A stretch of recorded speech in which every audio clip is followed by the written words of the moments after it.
Bonjour à tous, ravi de vous retrouver pour cette nouvelle édition de Sénat 360. Voici les titres. La polémique sur les fichiers S relancée par l'attentat au couteau survenu samedi à Paris. L'auteur, un jeune tchétchène, était fiché pour radicalisation et connu des services de l'antiterrorisme. L'opposition dénonce l'inaction du gouvernement. Analyse et décryptage à suivre. Regain de mobilisation à la SNCF, le mouvement est particulièrement suivi aujourd'hui avec près de 28% de grévistes. À l'heure où sont examinés les amendements du Sénat, un projet caché de privatisation vient semer le trouble sur les intentions de l'exécutif. On en parle dans cette édition. Comment améliorer l'organisation des secours en France après le décès de Naomi Moussanga fin décembre 2017 à Strasbourg. Âgée de 22 ans, la jeune femme n'avait pas été prise en charge à temps par le SAMU. Agnès Buzyn, ministre de la Santé, a reçu cet après-midi les professionnels concernés. Le débat est à suivre. Et je vous rappelle que vous pouvez réagir à tous nos débats sur Twitter avec le hashtag Sénat360. Pour m'accompagner aujourd'hui, on retrouvera Tam Tranui en direct de la salle des conférences du Sénat et Quentin Calmet devant le ministère de la Santé à Paris. Le multiplex, c'est tout de suite.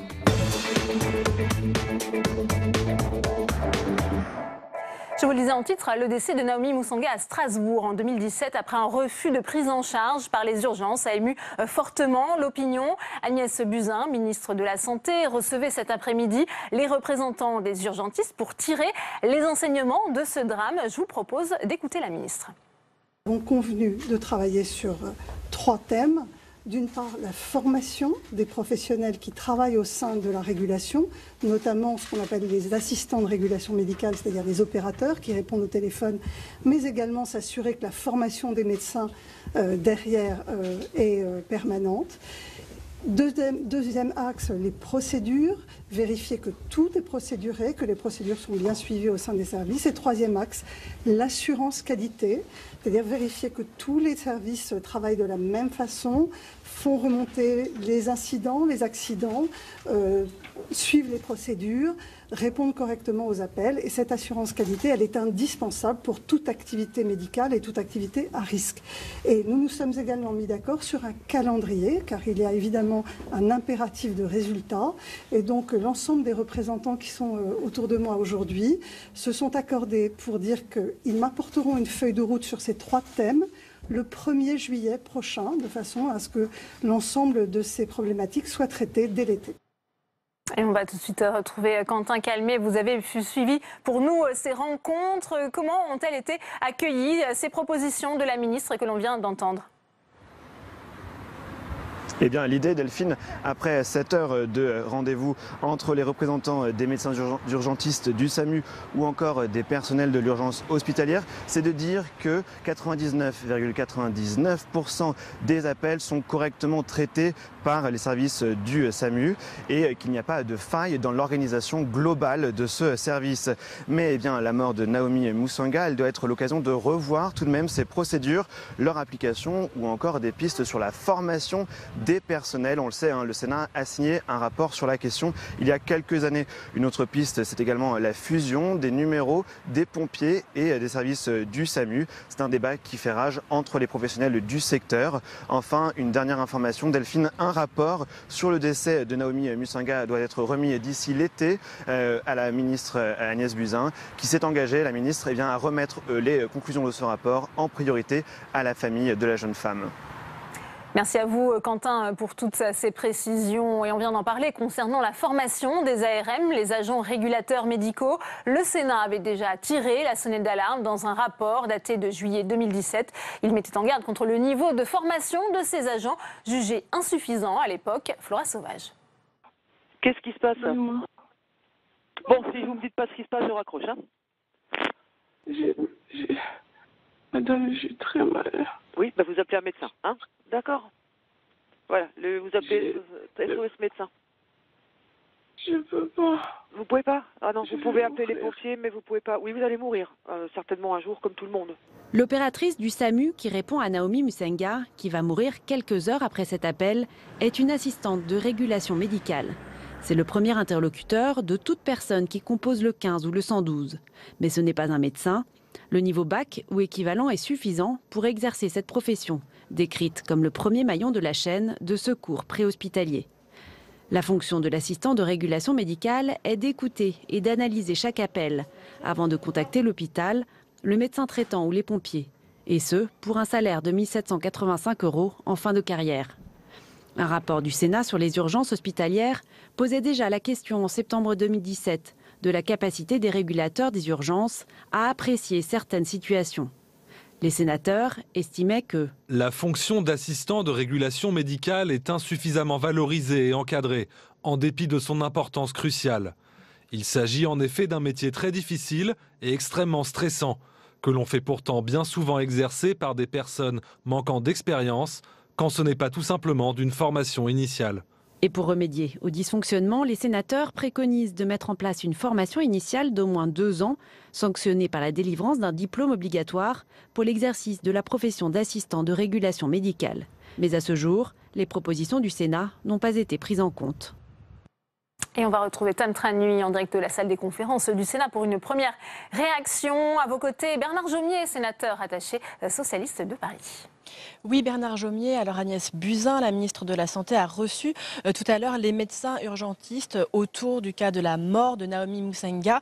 Elle a dégagé, à l'issue de cette réunion, 3 axes de travail: la formation des professionnels, le suivi des procédures et l'assurance qualité. Est-ce que pour vous, ce sont les bons axes de travail pour répondre à ce drame ?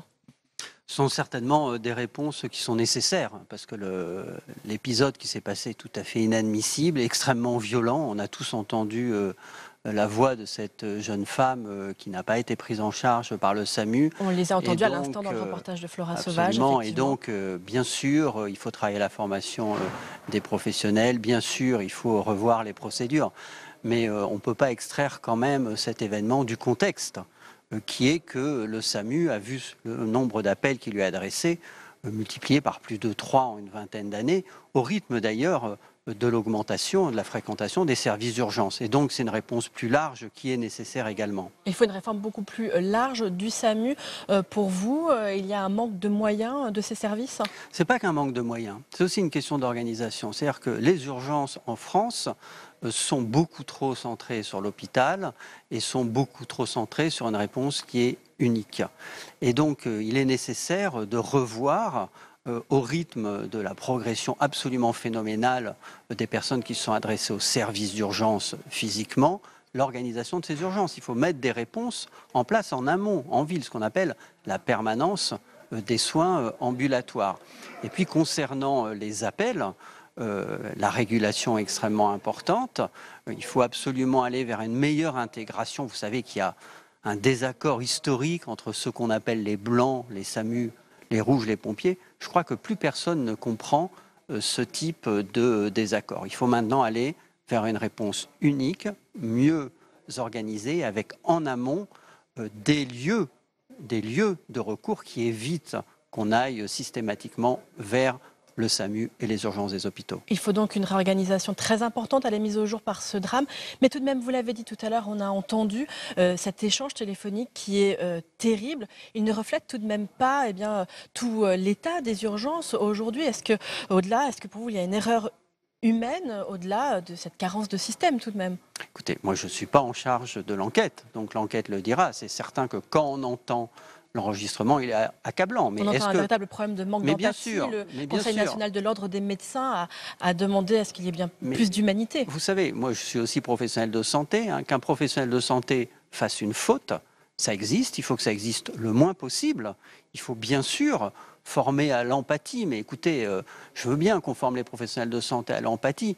Mais il faut aussi, va falloir former les ministres parfois à l'empathie aussi. Et je le dis sans aucun humour.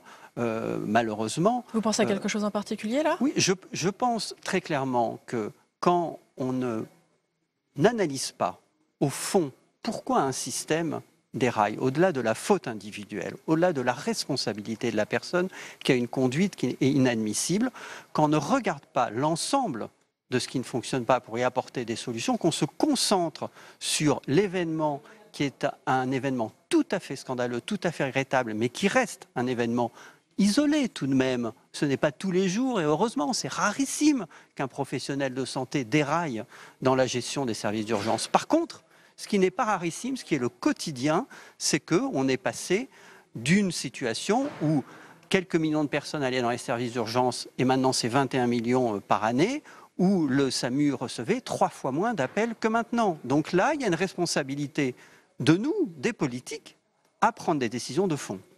Un appel donc de Bernard Jomier à prendre de véritables décisions de la part du ministère de la Santé. Merci beaucoup Bernard Jomier d'avoir répondu à nos questions. Merci à vous, Tam, pour cette première réaction en direct. Le 14 mai promettait d'être une journée sans cheminots et la mobilisation a bondi. Les grévistes étaient 2 fois plus nombreux aujourd'hui, entraînant de fortes perturbations du trafic ferroviaire. Il faut dire qu'un document interne relance le débat sur une possible privatisation de la SNCF, alors que le gouvernement a commencé à examiner les amendements du Sénat avant la séance le 29 mai. Samia Dechir. Les sénateurs veulent accélérer l'ouverture à la concurrence du transport ferroviaire français. Un principe qu'ils avaient déjà acté en votant une proposition de loi en mars dernier. La semaine prochaine, le texte gouvernemental de réforme de la SNCF arrivera en commission au Sénat. La majorité sénatoriale va donc proposer une accélération du calendrier. Mais elle veut également poser des garde-fous pour s'assurer que les TGV continuent de desservir tout le territoire avec une proposition. La possibilité qu'il y ait des contrats de service public qui soient conclus sur l'ensemble d'une ligne pour que sur une ligne, le TGV ne s'arrête pas là où s'arrête la rentabilité.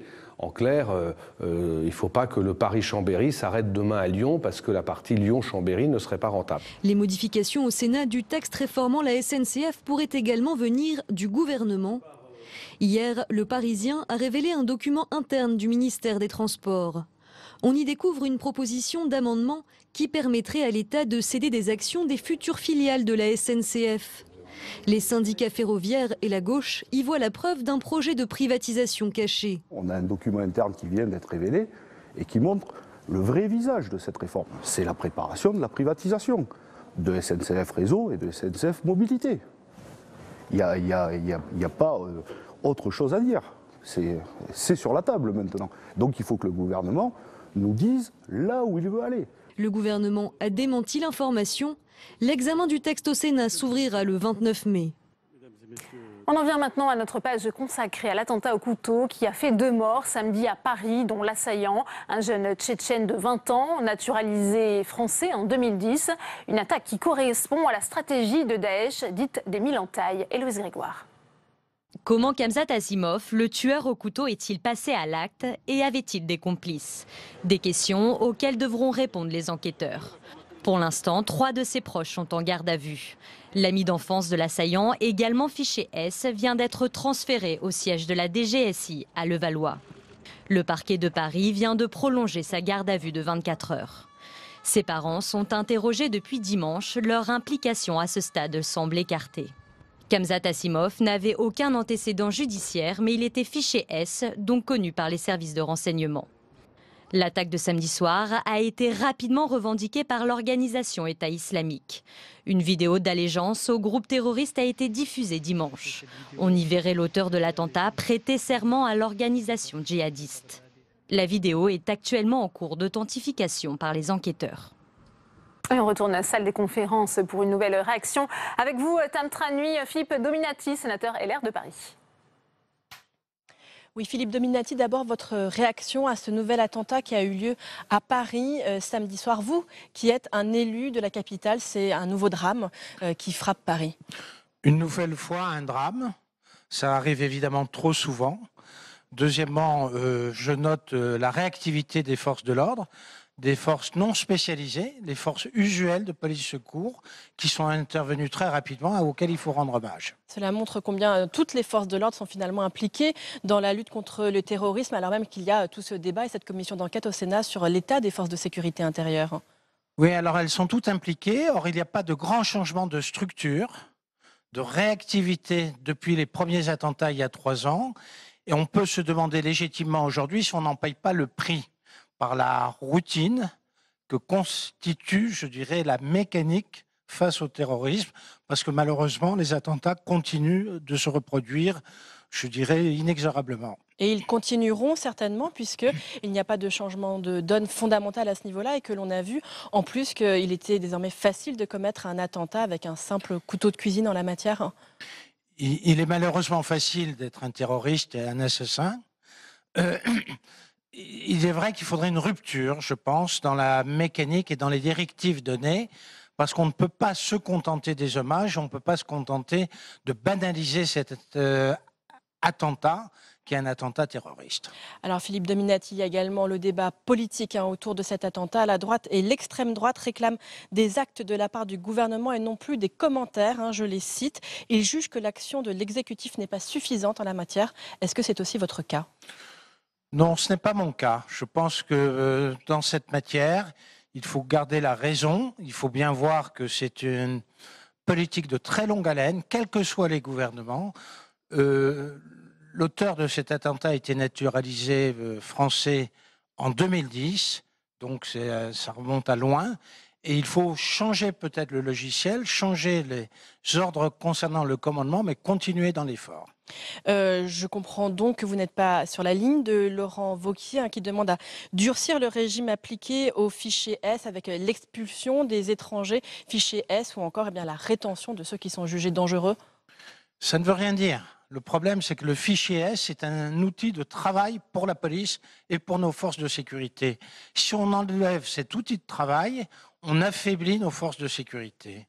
Le fichier S, ce n'est pas un instrument de la justice, c'est un instrument de travail pour essayer de prévenir, d'anticiper. En l'occurrence, ça n'a pas marché, effectivement, mais heureusement, dans de nombreux cas, cela marche. Il faudrait reconstituer un autre outil de ce type-là, de toute manière, parce qu'on ne peut pas confondre une simple mesure administrative pour faire une mesure de rétention. Est-ce que vous déplorez ce débat que l'on voit prendre à droite sur ce thème des fichiers S, d'ailleurs sur lequel tout le monde n'est pas d'accord, Bruno Retailleau, lors du dernier attentat, disait par exemple qu'il fallait avant tout appliquer l'arsenal existant, contrairement à Laurent Wauquiez. Je crois que Bruno Retailleau, sur ce plan-là, a raison, parce qu'effectivement, il y a un arsenal judiciaire existant. Encore une fois, le fichier S, c'est aller trop vite en besogne, puisque c'est un outil de travail. On dirait sur les 12 000 personnes concernées par cet outil de travail, on ferait 12 000 rétentions et quelle serait la suite? Il n'y aurait plus d'instruments pour la police et nos services de renseignement pour observer les cibles potentielles.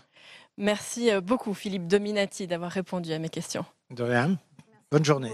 Mais vous venez d'en parler. L'assaillant, ce jeune Tchétchène de 20 ans, était fiché S. Il avait même été entendu il y a un an par la section antiterroriste de la brigade criminelle de Paris. Un profil qui relance le débat sur la lutte contre la radicalisation et le suivi de ces personnes. Cécile Sixou.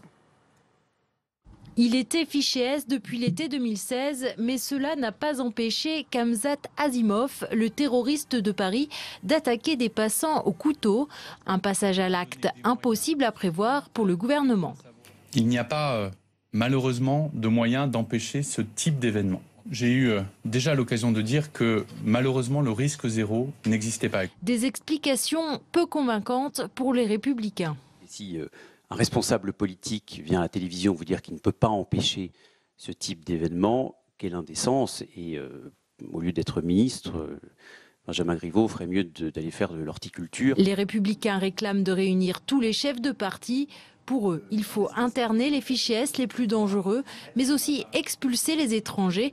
Des propositions partagées par le FN. La stratégie du gouvernement consistant à dire « Ah mais non, mais le mieux c'est de les garder sur le territoire pour pouvoir les surveiller ». Mais à quoi on joue? Au chat et à la souris? On joue à la roulette russe? Expulser les fichiers S, des mesures sorties du chapeau pour le gouvernement qui prévoit de renforcer les services de renseignement en embauchant 1900 personnes sur l'ensemble du quinquennat.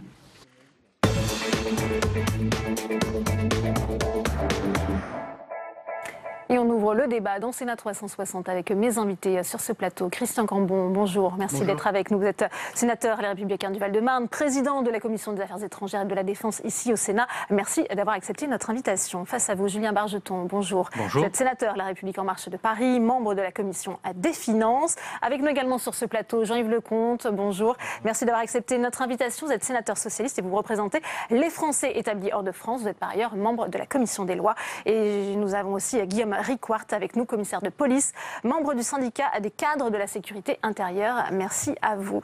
Christian Cambon, on vient de voir ce débat qui est relancé sur les fichiers S. Est-ce qu'il faut revoir le suivi justement de ces personnes, ou au moins améliorer le fonctionnement de ce suivi ?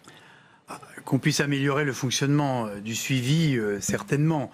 Le fichier, ce fameux fichier S qui, à chaque événement aussi dramatique, est remis en cause, est effectivement, comme l'a souligné mon collègue Dominati, un instrument de travail des forces de police. En quelque sorte, c'est l'instrument du savoir, c'est pas l'instrument du pouvoir. L'instrument du savoir, et ça permet de suivre les déplacements, ceux qui prennent l'avion, ceux qui prennent le train, ceux qui rencontrent tel ou tel groupe, etc. Alors, maintenant qu'à l'intérieur de ce fichier S, d'une part, il y a un premier élément, il n'y a pas simplement le fichier S, il y a 3 fichiers. Donc je pense que déjà, on pourrait n'avoir qu'un fichier commun et peut-être regarder de plus près cette catégorie qui nous semble un petit peu étrange, ceux qui sont dans le bas de la pyramide, classés vert, après orange et classés rouge. On s'aperçoit finalement que parmi ceux qui ont commis des attentats dernièrement, une part très importante était justement dans ceux qui n'étaient pas suivis au quotidien. Par ailleurs, on sait très bien que pour suivre quelqu'un qui est suspecté, c'est 20-30 fonctionnaires de police qui doivent être mobilisés. Donc ça crée, compte tenu du chiffre, ça crée des impossibilités pratiques à mettre en œuvre. Moi, mais on y reviendra peut-être au cours de ce débat, j'ai aussi d'autres suggestions, car il me semble que, au-delà de cette méthode des fichiers S et des technologies qui sont utilisées, les algorithmes, les IMSI catchers, etc., je pense qu'il y a aussi d'autres partenaires qu'on devrait mobiliser. Moi, je pense à tous ceux qui sont sur le terrain, je pense aux maires, je pense aux polices municipales, je pense aux services sociaux, je pense aux services sportifs de nos communes. On va y venir, car on sait que les élus n'ont pas accès à ces fichiers de personnes fichiers S. À mon sens, c'est un manque qu'on pourrait corriger assez rapidement. Julien Bargeton, est-ce que vous pensez qu'il y a quand même des améliorations à apporter au suivi aujourd'hui des fichiers S ? D'abord, Paris a de nouveau été touché par un attentat, et moi je veux penser à la victime, aux forces de l'ordre qui ont été remarquables dans la réactivité, l'efficacité, au service de secours, et de l'hôpital Georges Pompidou qui ont pris en charge les blessés. C'est évidemment, encore une fois, le prisme du totalitarisme islamiste qui s'en prend à nos valeurs, qui non seulement veulent tuer, prendre des vies, mais ils veulent prendre notre mode de vie. Et face à ça, nous ne pouvons pas leur accorder une victoire symbolique qui serait de renoncer à ce que nous sommes. Nous sommes une république, c'est notre fierté, et un état de droit. Et ça, je crois qu'il faut d'abord le rappeler. Et moi, je voudrais aussi saluer le courage des Parisiens qui résistent, et ainsi que tous les Français, qui résistent dans cette épreuve. Je vois bien qu'il y a ici ou là... toujours cette volonté de se lancer dans un concours Lépine de la proposition la plus démagogique. Et moi, je souhaite que nous abordions ce débat de façon sereine, parce que la classe politique doit faire preuve du même sang-froid que les forces de l'ordre et nos services. Ni d'expulser, comme justement le Il y a eu des expulsions pour faits de radicalisme. Il y a eu 20 expulsions l'an dernier. Le ministre de l'Intérieur, Gérard Collomb, l'a dit. On a fermé 3 ou 4 mosquées radicales. On va recruter 1900 agents supplémentaires dans le renseignement. On a rajouté des moyens à la DGSI. Donc, bien sûr qu'il faut toujours continuer à lutter avec détermination contre cette pieuvre qu'est finalement la barbarie islamiste. Pour autant, il faut le faire en conservant nos valeurs et sans surréagir à chaque attentat par des mesures démagogiques et qui seraient inefficaces. Pourtant, alors je partage l'idée qu'on peut sans doute améliorer ici ou là le suivi, qu'il y a encore des améliorations techniques possibles, mais pour autant, soyons extrêmement fermes sur nos valeurs. Oui, Jean-Yves Lecomte. C'est vrai qu'on a envie de dire une nouvelle fois, l'auteur de cet attentat était fiché S. Mais je vais peut-être vous surprendre, mais je trouve ça plutôt rassurant que la plupart des auteurs d'attentats soient fichés S. Ça veut dire qu'ils n'étaient pas hors tout à fait de nos viseurs. Alors après, c'est-à-dire que les services de renseignement font un travail efficace et on arrive à détecter la plupart des personnes qui peuvent représenter un risque. Mais entre pouvoir représenter un risque et puis... détecter le moment où la personne peut passer à l'acte, c'est très difficile et c'est toute la manière de faire. Mais il me semble, d'abord, je trouve paradoxalement plutôt rassurant que les personnes qui ont, sur les derniers attentats malheureux, ont pu être connues des services. Parce qu'il faut plus de fermeté ça veut dire que nos services connaissent. Maintenant, il y a un certain nombre de dispositions qui ont été mises en place au cours des dernières années. Je pense en particulier à une mesure auxquelles j'avais beaucoup de réserves, mais au cours des contrôles d'identité, une personne qui est en particulier fichée S peut être retenue plusieurs heures pour vérifier plus longtemps la manière dont l'opportunité, les raisons, etc., de sa présence à un endroit précis. Donc il y a quand même des dispositions qui ont été mises en place. Mais il faudrait vraiment dire, la fiche S en elle-même, c'est un outil de travail. Si la fiche S entraînait avait des conséquences en termes de privation de liberté, ce serait autre chose. Et ça veut dire que finalement, la personne plutôt que d'intégrer une personne tout de suite en fiche S dès lors qu'elle pourrait représenter un risque, il y aurait une autre procédure qui finalement sortirait des radars un certain nombre de personnes. Donc ça serait plutôt une baisse de sécurité. Je voudrais aussi, compte tenu du contexte du week-end, partager ce que vient de dire notre collègue sénateur de Paris sur les victimes, mais aussi partager ce qui s'est passé en Indonésie. Parce que finalement, la chute de Daesh en Irak et en Syrie engendre un certain nombre de conséquences partout dans le monde. Que la Tchétchénie soit l'origine du plus gros contingent on va y venir, Jean-Yves Lecomte. Est une problématique. Et que ce qui se passe en Indonésie, ce soit aussi la conséquence du retour d'Irak et de Syrie, montre qu'il y a aussi besoin d'une coopération internationale, parce que finalement, ce n'est pas nous qui sommes visés. C'est le retour et la circulation de ceux qui ont quitté la zone irako-syrienne. On va revenir, si vous voulez bien, Jean-Yves Lecomte, à la question aussi des fichiers S et notamment leur gestion, si je puis dire, en France avec vous, Guillaume Ricouart. Comment réagissez-vous aux propos des parlementaires? C'est un outil, ces fichiers S, on en a besoin, mais est-ce que c'est bien suffisant? C'est un outil utile vraiment pour les services de police, c'est un peu un GPS pour les services de police. Mais le problème, c'est que depuis 2015, et notamment l'attentat de Charlie Hebdo, c'est une infime part du métier de renseignement qui a été dévoilée à la population et au pouvoir politique. Et de fait, on focalise peut-être un peu à l'excès sur cet aspect de fiche S. Ça n'empêche qu'on doit se questionner nous-mêmes, policiers, sur nos méthodes de renseignement. On a peut-être, police et justice, une vision un peu trop centralisée de l'exploitation du renseignement. On récupère le renseignement à un niveau local.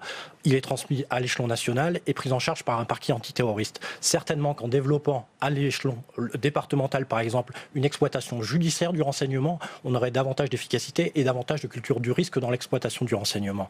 Pourquoi pas faire à l'exemple espagnol qui a créé, par exemple, à la suite des attentats de 2004 à Madrid, un délit d'endoctrinement passif qui permet d'avoir un panel législatif entre la fiche S, qui est purement administrative, et la tentative d'attentat qui est peut-être excessive. Et en ayant cette mesure intermédiaire législative, on pourrait avoir des outils d'exploitation au niveau local pour les polices et pour la justice. Un délit d'endoctrinement passif, c'est une mesure que la France pourrait reprendre à son compte, Christian Cambon? Oui, on peut sûrement renforcer l'arsenal juridique. Moi, je crois simplement que, encore une fois, avec les acteurs tels qu'ils existent, avec les moyens d'information que nous avons, on peut faire mieux avec ce que l'on a tout de suite. C'est une guerre dans laquelle nous sommes lancés. On voit maintenant que quelqu'un avec un couteau, demain un tournevis, que sais-je, peut commettre un attentat et faire périr des innocents. Moi, je reviens sur cet aspect qui m'est cher parce que j'ai eu une expérience. Moi, j'ai été maire pendant 28 ans en région parisienne. J'ai appris tout à fait par hasard un jour qu'il y avait 3 fichiers sur ma commune. Donc, en tant que maire, j'ai demandé de qui il s'agissait. On m'a dit « Ah non, ça ne vous concerne pas ». Alors même que le maire est officier de police judiciaire, donc il est quand même tenu à un certain nombre de règles. Or, il me semble que localement, il y a un certain nombre de signes avertisseurs, des bruits bas ou même des clignotants. Un jeune qui quitte un centre de loisirs, qui ne participe plus au sport, ou les commentaires de son entourage. À chaque fois, je suis toujours surpris des commentaires des gens de l'entourage que l'on interviewe. Et donc, il me semble qu'il y a là quelque chose à faire. En région parisienne, on a eu pendant des années des gendarmeries. On ne les a plus. Les gendarmeries, c'est des gens qui vivaient avec la population et qui pouvaient immédiatement identifier le jeune qui commençait à commettre des bêtises ou qui se mettait un petit peu en dehors. Maintenant, c'est beaucoup plus compliqué de faire ça et je pense qu'il doit y avoir, de la part des autorités de police et des autorités du ministère de l'Intérieur, une démarche de plus grande confiance vis-à-vis des autorités locales, parce que c'est quand même là que l'on vit au quotidien. Bargeton, toutes les strates de la population doivent être associées à la lutte contre le terrorisme, notamment les élus. On sait que le Sénat, à travers... Je partage ce que dit M. Cambon de ce point de vue-là. D'ailleurs, le plan... Donc vous êtes favorable à ce que les maires aient accès... Le plan de lutte contre la radicalisation qui a été présenté par le Premier ministre en février 2018 présente un certain nombre de pistes, de mesures qui associent les élus et les maires, notamment au niveau départemental, par exemple en lien avec le suivi de l'enfance en danger, qui est la compétence des départements. Donc il y a 2 autres mesures d'ailleurs qui visent, notamment en termes de politique de la ville, de mieux associer les élus sur la détection de la radicalisation. Je partage ce que dit M. Cambon. Il faut dire la vérité. C'est aussi une guerre dans les esprits, c'est aussi une guerre dans les têtes, parce que dans certains quartiers, la montée de l'islam radical gangrène une partie parfois du tissu associatif, et si on n'est pas vigilant, eh bien finalement on réagit trop tard. Et je crois que les élus doivent être associés, ils doivent aussi prendre leur part de responsabilité. Parfois, par facilité, certains élus, pas tous, n'ont pas été regardants en matière de ce qui se passait sur leur territoire. Je crois que ça doit vraiment changer parce que, et comme l'a dit d'ailleurs M. Lecomte, c'est effectivement pas simplement la France qui est touchée, mais un phénomène mondial et sur lequel il faut faire vraiment utiliser tous les outils. Donc moi, je partage l'idée de mieux associer les élus, et puis de ce que fait aussi le gouvernement en termes de lutte sur la cybercriminalité et aussi le cyberterrorisme. On voit que là, il y a une vidéo qui a été postée. Mounir Majoubi, avec le Premier ministre, travaille sur ce sujet. Il faut pouvoir retirer les vidéos plus vite et surtout obtenir des plateformes, l'identification plus rapide des personnes qui les postent. Jean-Yves Lecomte, je voudrais aussi revenir sur un aspect évoqué par Christian Cambon, ce terrorisme low cost avec cette attaque au couteau. Ça correspond à la stratégie de Daesh qu'on appelle la stratégie des 1000 entailles. Écoutez, il semblerait, vu la manière dont les choses se passent. En tout état de cause, ça rend beaucoup plus compliqué la prévention, parce que effectivement, c'est finalement presque du terrorisme franchisé. L'acte est fait et après il est revendiqué. Avec très peu de moyens. Par conséquent, c'est encore plus difficile. C'est pour ça que voilà, on peut pas. Le risque zéro n'existe pas. Je suis d'accord. Si on pouvait mieux responsabiliser au niveau de chaque citoyen ou d'élu local, ça serait pas mal. Toutefois, avec une limite, c'est le respect du droit par chacun. Et quand on voit la manière dont certains élus réagissent ou disent ce qu'ils veulent faire avec les fichiers S, je crains qu'aujourd'hui ça ne serait dévoyé. Si on allait plus loin, ça serait effectivement mobiliser tout le monde, implique une responsabilité de tout le monde. Or ce n'est pas malheureusement le cas aujourd'hui. On voit beaucoup de responsables politiques qui préfèrent crier au loup, faire peur, casser les outils qu'on a mis en place pour effectivement surveiller, pour faire un peu de buzz médiatique. Et effectivement, tant qu'on a des gens comme ça, on ne peut pas mobiliser tout le monde pour responsabiliser. Alors, Guillaume Rickwart, sur justement cet aspect aussi terrorisme low cost, on voit que les attaques au couteau peuvent se multiplier, c'est encore plus difficile à détecter, et pour vos services de sécurité intérieure pour intervenir également. Il y a clairement une partie terrorisme low cost, même si on voit qu'il y a des signes précurseurs avant la commission de l'acte, mais il est évident qu'il est difficile de cibler du jour au lendemain le moment du passage à l'acte comme samedi dernier. Par contre, il existe aussi encore un islamisme plus structuré. Je pense aux attentats du 13 novembre, je pense aux attentats de Barcelone, à celui de Charlie Hebdo, où il y a davantage de structuration. Et donc, c'est à nous, le service de renseignement, de faire ce dispatching. La principale difficulté, c'est celle que j'évoquais tout à l'heure. C'est pour certains individus qui commettent ce terrorisme low cost, c'est d'avoir le panel juridique qui permet d'agir au moment donné, dès lors qu'on a un acte qui est relativement spontané. Alors avant de continuer, Christian Cambon, ce débat, vous le savez, c'est le principe de cette émission. On va retrouver Tam Tranmy pour une nouvelle réaction. Vous êtes Tam avec la sénatrice socialiste Hélène Conway-Mouret qui représente les Français hors de France. Un nouvel attentat s'est donc produit dans les rues de Paris samedi. Un nouveau drame mais qui désormais fait tristement partie du quotidien des Français. Alors, je n'arrive pas à me résigner que ce genre de choses puisse faire partie de notre quotidien.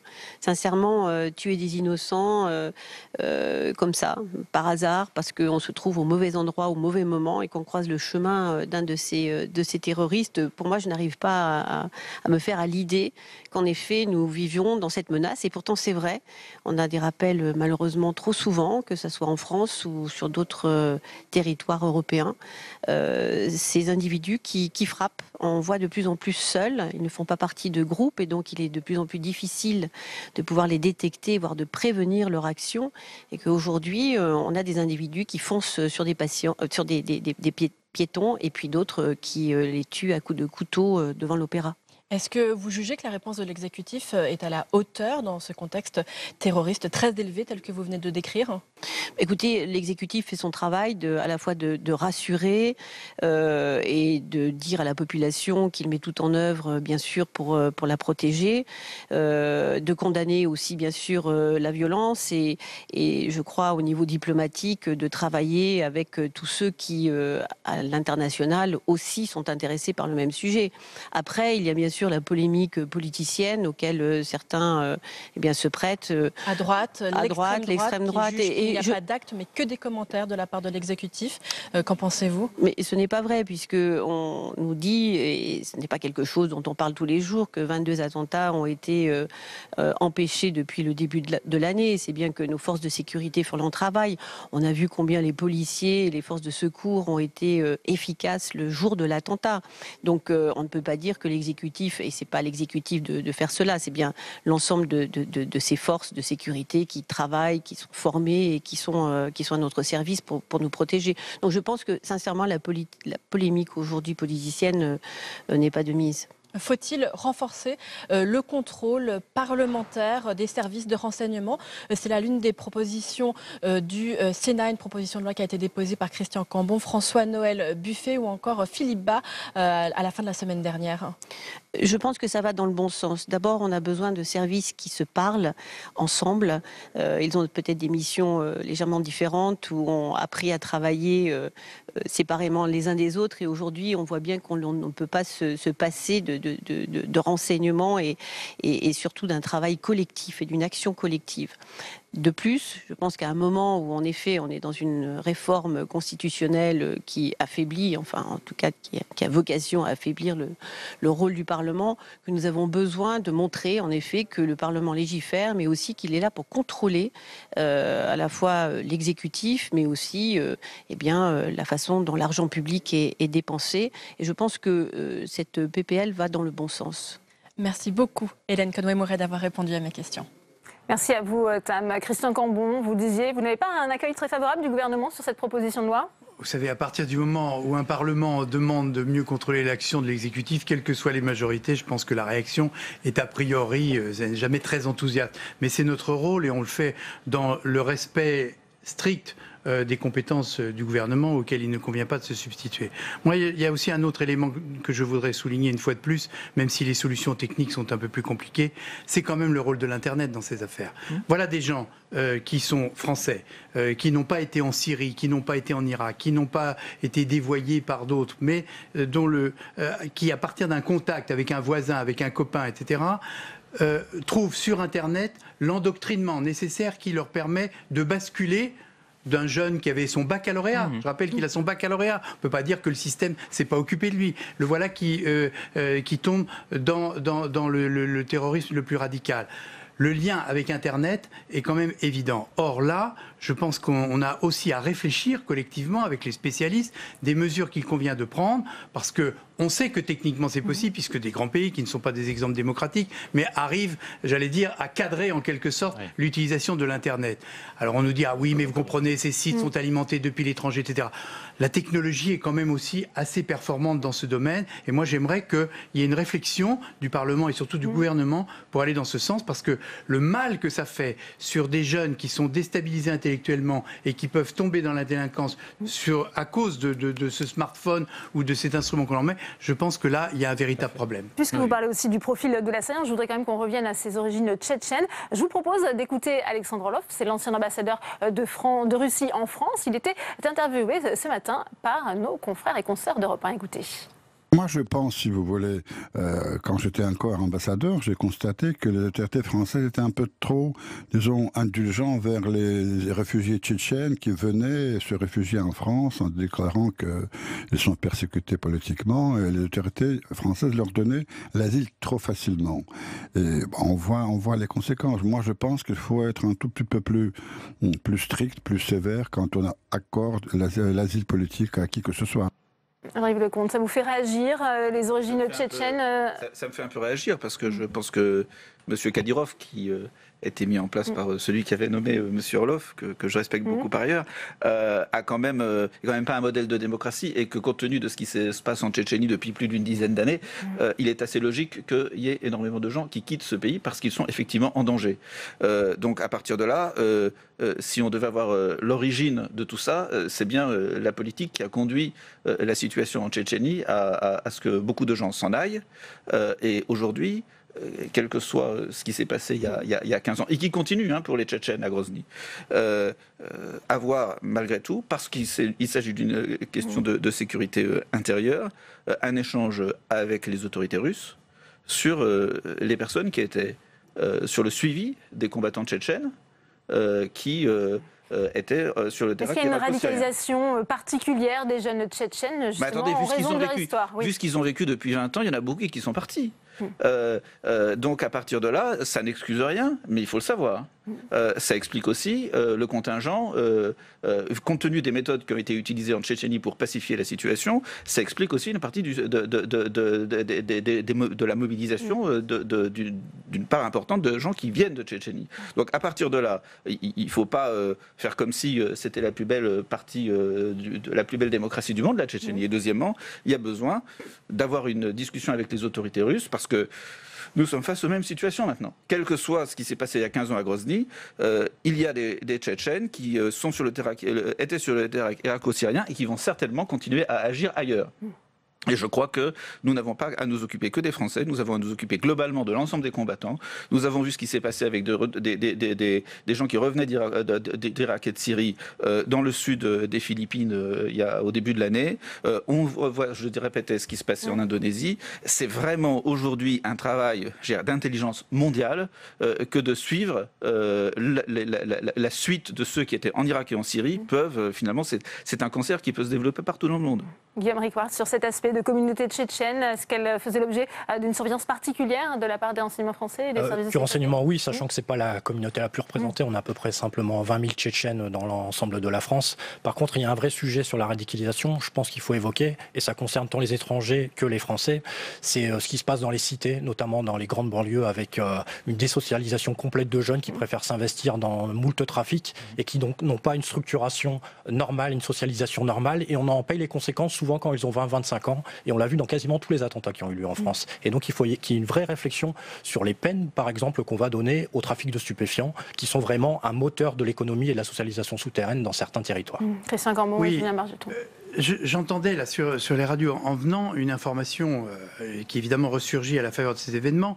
On parle par exemple d'un quartier, je ne veux pas citer la commune, dans les Yvelines, où il y a une véritable police islamique qui est en train de se superposer à la police nationale. Exactement. Et qui contrôle la tenue des hommes, la tenue des femmes, le contenu des cabas, ce que les gens boivent, ce que les gens mangent, etc. Là, dans ces cas-là, il faut effectivement que la répression, que la sanction tombe. Nous sommes dans un état de droit. Et à ce moment-là, s'il y a des gens, des imams ou même des gens qui n'ont aucune responsabilité religieuse, mais qui organisent ce genre de choses, moi je suis effectivement pour plus de sévérité, parce que ça, pour le coup, c'est absolument inadmissible. Mais toute la difficulté est de ne pas raconter à l'opinion publique qu'on va claquer des doigts et que brusquement, tout cela va disparaître. C'est un travail de toute une communauté nationale, et là où il y a des débordements, il faut frapper, il faut sanctionner. Et puis sinon, il faut aussi éduquer. J'observe que parfois on a des échecs. Je rappelle encore une fois que ce jeune était bachelier. Donc c'est quand même un élément de structuration. Julien Bargeton, on a reproché à Emmanuel Macron d'être assez absent sur ce sujet. On voit que Laurent Wauquiez appelle justement le président de la République à réunir au plus vite tous les responsables de partis pour échanger justement sur la lutte contre le terrorisme. Notre modèle, c'est la République, et donc c'est l'ordre républicain. Il faut à la fois que la République tienne ses promesses dans les quartiers, et il faut aussi, comme cela a été dit, faire respecter l'ordre républicain partout, en empêchant notamment l'entrisme et la propagation d'un certain nombre d'idéologies qui sont mortifères, on le voit. Et donc, il ne faut pas être dans quelque chose qui est de l'hystérisation du débat ou de l'excitation. Il faut garder son sang-froid. Que veulent-ils ? Que veulent ces gens ? Ils veulent fracturer la société. Ils veulent nous monter les uns contre les autres. Ils veulent détruire ce que nous sommes. Donc, au contraire, le message que nous devons faire passer, c'est celui du sang-froid. Sang-froid pour lutter contre le radicalisme islamiste et sang-froid pour faire appliquer partout la promesse de la République. C'est à cela que nous sommes confrontés. Eh bien, merci beaucoup Julien Bargeton, merci Christian Cambon, merci à vous Guillaume Ricoire, merci à Jean-Yves Lecomte. On continue le multiplex avec vous Tam Tranui, toujours en direct de la salle des conférences. À vos côtés, Martin Lévrier, sénateur à La République En Marche des Yvelines. Oui, Martin Lévrier, je reprends ce qui se disait en plateau. Est-ce qu'Emmanuel Macron a été suffisamment présent dans la gestion de cette crise et plus globalement, est-ce que l'action de l'exécutif est à la hauteur du terrorisme aujourd'hui en France? Bonsoir. Alors à cette première question, je vous répondrai que être absent quand on est informé minute par minute et qu'on intervient par d'autres moyens que sont la présence physique, c'est être présent. Je vous rappelle que cet acte horrible, d'abord je pense avant tout aux familles, je tiens à le dire parce que c'est très important, c'est un acte épouvantable et horrible avec un mort et des blessés. Mais cet acte, si vous voulez, a été arrêté en moins de 10 minutes, 9 minutes exactement. Donc la présence était là, tout ce qui devait être fait a été fait et je crois bien fait, très bien fait. Vous rendez hommage donc aux forces de sécurité? Je rends particulièrement hommage à toutes les forces de police, à tous les policiers qui sont intervenus aussi vite et aussi au service d'urgence, le SAMU en particulier et toutes les personnes qui se sont occupées de ce dossier, oui, tout à fait.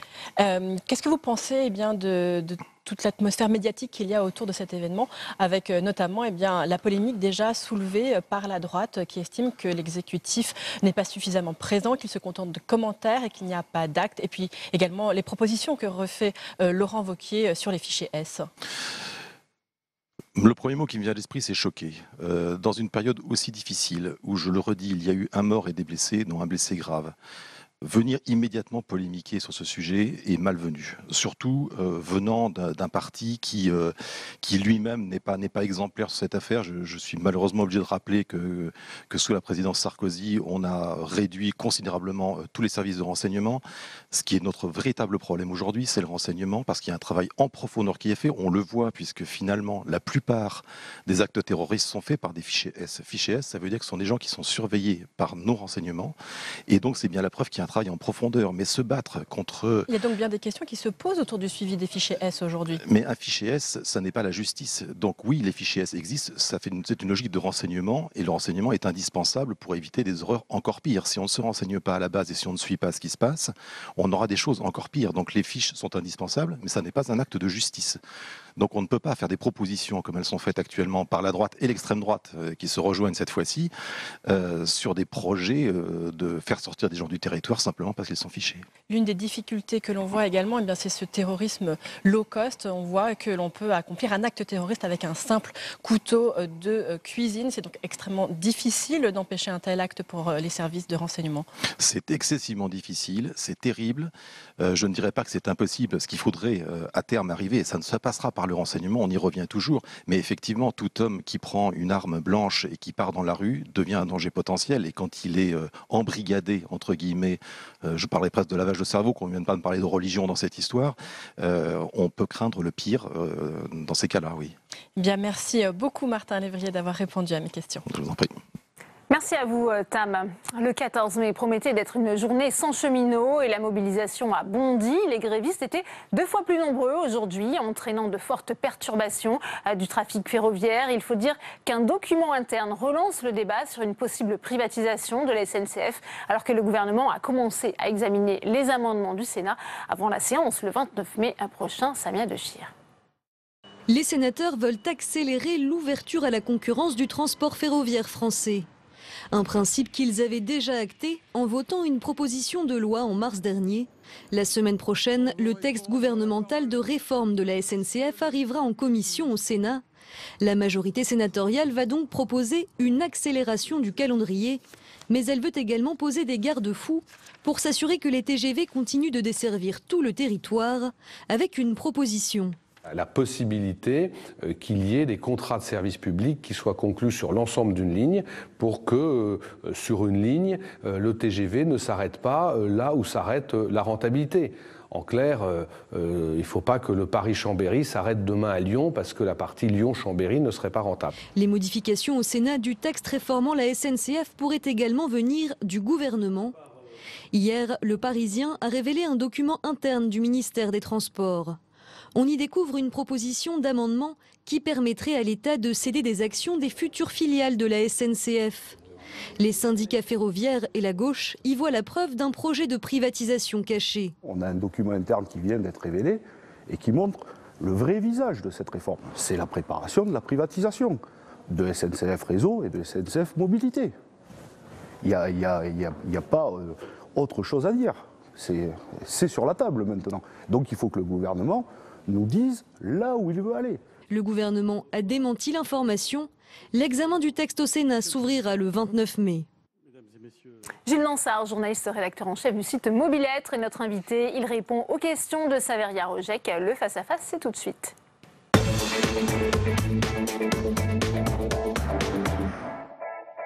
Bonjour Gilles Lansard. Bonjour. 18e journée de grève à la SNCF, une journée très suivie. Et ce document interne, on vient de le voir, qui a fuité hier, document qui parle de limiter l'incessibilité des titres de l'entreprise à la seule holding. Est-ce que c'est, on a entendu également le sénateur communiste Fabien Gay, est-ce que c'est la preuve qu'il y a une volonté de privatisation cachée de la SNCF derrière cette réforme ferroviaire ? Tout se passe comme si 4 ans après la première réforme de 2014, cette fois-ci et la SNCF et le gouvernement ne voulaient rien s'interdire pour les 10 ans qui viennent.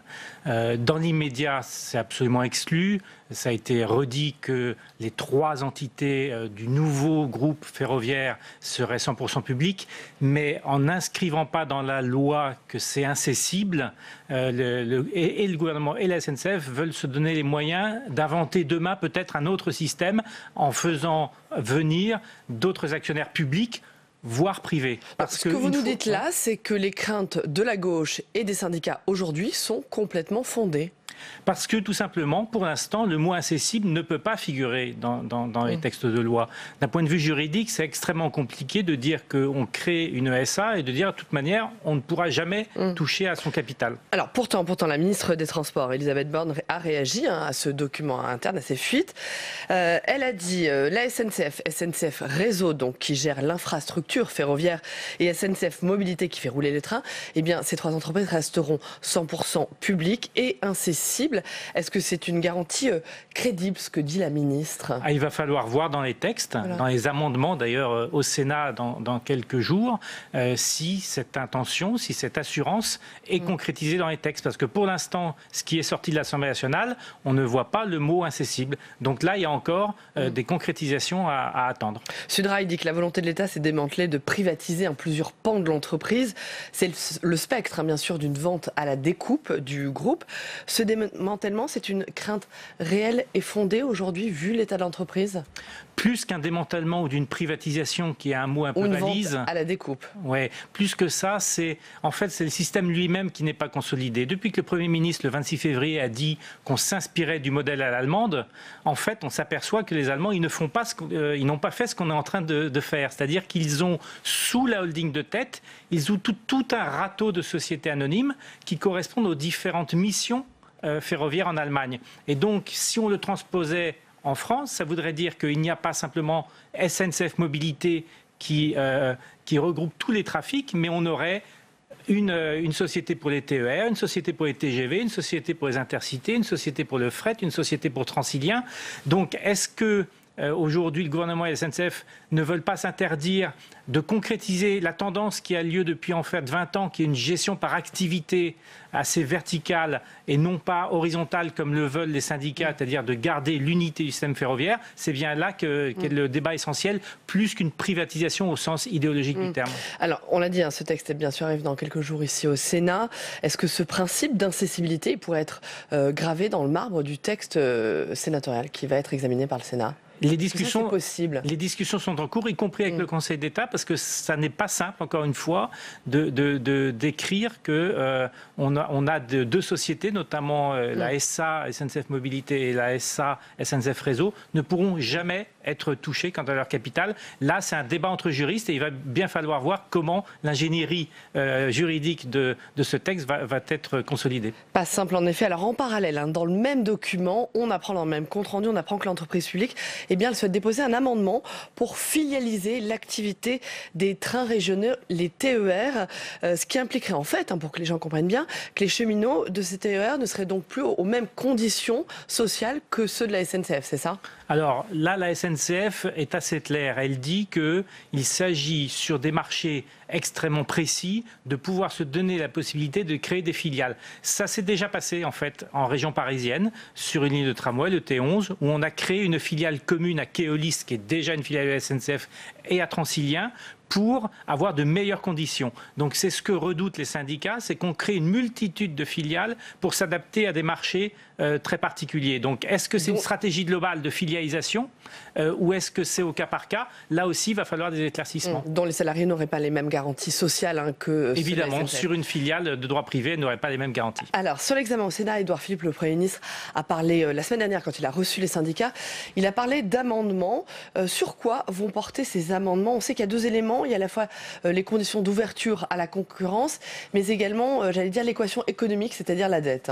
Oui, c'est les deux grands ensembles. Premièrement, l'ouverture à la concurrence. Il y a déjà eu beaucoup de choses qui ont été mises dans le texte de l'Assemblée nationale.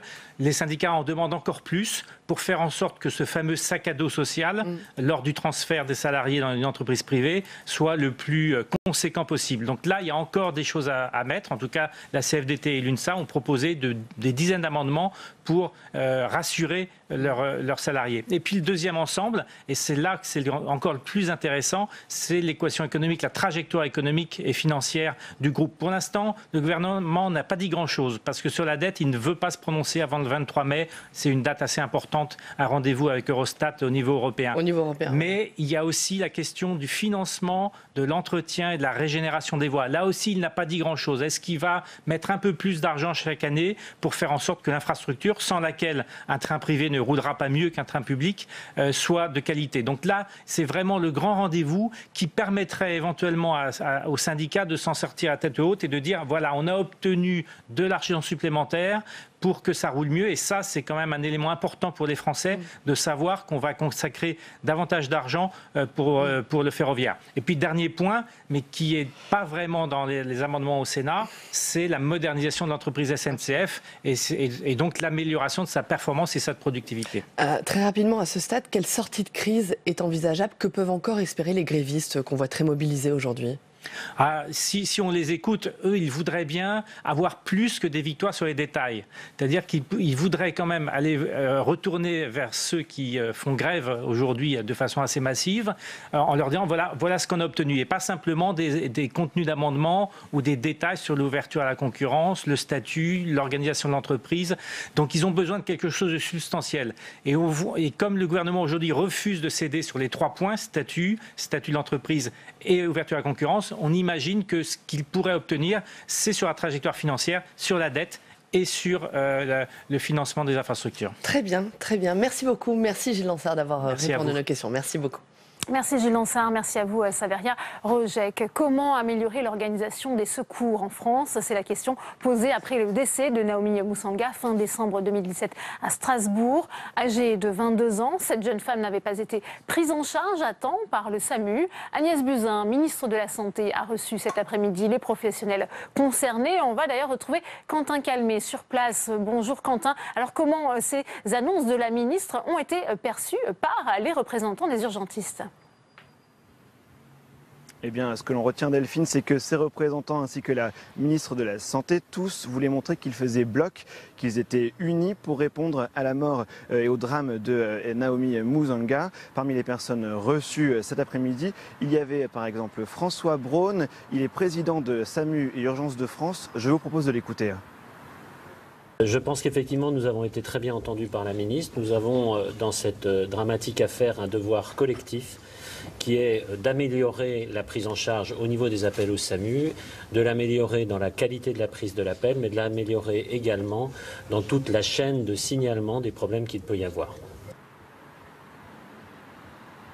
Et d'ici l'été, eh bien, la ministre entend remettre à plat 3 principaux thèmes. La formation, à la fois la formation des assistants de régulation médicale, qui sont eh bien, l'interlocuteur que vous avez lorsque vous appelez le SAMU, mais également la formation des médecins qui encadrent ces assistants de régulation. Il y a également eh bien, la vérification que tout est procéduré au sein de ces services du SAMU et enfin de s'assurer que tous les SAMU de France fonctionnent bien de la même façon. Une autre piste a également été évoquée, c'est la fusion des numéros d'appel entre entre celui des pompiers et celui du SAMU. Une certitude, Delphine, c'est que le drame de la mort de Naomi Musinga, il remet en cause tous les acteurs de l'urgence médicale. Écoutez par exemple Patrick Pelou, il était là cet après-midi, il est médecin et président des urgentistes de France. Dire qu'il y a du moyen terme, parce que c'est ça que nos concitoyens attendent, avec une assurance qualité rapide, et puis du plus long terme. Et ce plus long terme, en effet, ça va être de discuter le fonctionnement des SAMU, avec un débat entre nous, ça serait vous mentir. Il y a un débat entre nous pour le numéro unique, pour savoir quelle doit être l'évolution des plateformes de régulation, mais ça c'est du long terme. Et donc vous voyez Delphine, eh bien, la question des moyens du SAMU, elle pourrait très rapidement revenir au cœur de l'actualité. Merci à vous Quentin, et justement vous venez d'en parler, elle avait donc 22 ans. Le 29 décembre, Naomi Musinga appelle le 15 à Strasbourg en vain. Au bout du fil, malgré ses plaintes répétées, l'opératrice ne la prend pas au sérieux et la renvoie vers SOS Médecins. En la moquant, elle décédera quelques heures plus tard. Flora Sauvage.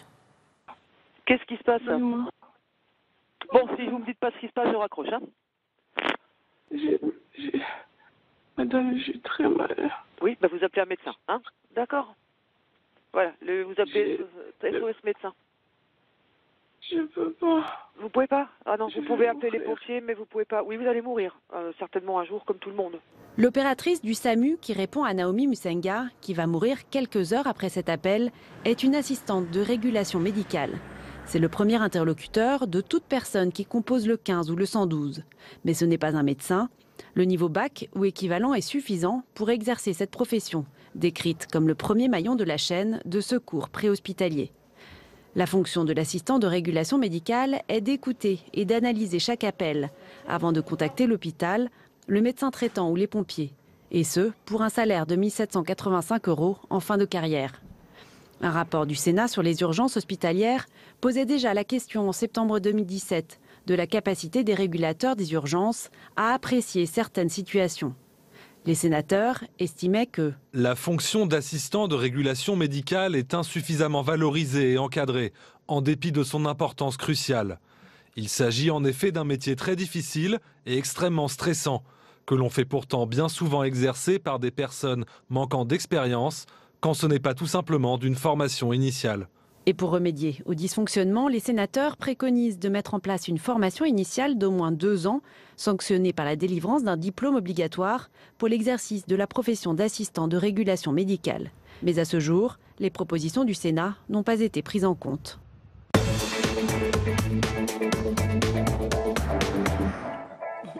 Et on ouvre le débat dans Sénat 360 avec mes invités sur ce plateau. Laurence Cohen, bonjour, merci d'être avec nous. Vous êtes sénatrice communiste du Val-de-Marne. Vous êtes co-auteur de ce rapport parlementaire qui a trouvé un écho tout particulier ces derniers jours. Merci à vous d'être sur ce plateau. Frédéric Adnet est également avec nous. Bonjour, vous êtes le chef du service des urgences à l'hôpital Avicenne de Bobigny, directeur du SAMU de Seine-Saint-Denis, co-auteur de Y a-t-il urgence, paru chez Flammarion en septembre 2017. Également sur ce plateau, François Mali, bonjour. Merci d'être avec nous. Journaliste au Point, vous êtes co-auteur du livre noir des hôpitaux, paru chez Kalman Levy en 2009. Et j'accueille enfin le docteur Rafik Mamoudi. Vous êtes représentant de l'association des médecins urgentistes de France. Merci à tous les quatre. Bonjour. Première question justement pour vous, puisqu'on a entendu Agnès Buzyn qui a reçu cet après-midi les représentants des urgentistes. Il était temps qu'Agnès Buzyn justement consacre ce rendez-vous aujourd'hui. Oui, tout à fait. Ça fait un certain moment qu'on était en attente de ce rendez-vous pour parler d'une politique, j'allais dire, globale de la gestion des urgences en France. Bon, suite à ce drame qui est arrivé au SAMU de Strasbourg, c'était l'occasion pour remettre, je dirais, l'occasion de parler un petit peu sur le fonctionnement des urgences à travers la France. Il y a une réelle prise de conscience des difficultés rencontrées par les urgences aujourd'hui en France de la part du ministère, Frédéric Adnet. Ah oui, malheureusement, on a attendu un peu ce drame que nous avons évoqué, que la presse a largement évoqué, pour mettre en lumière un petit peu la difficulté de notre métier.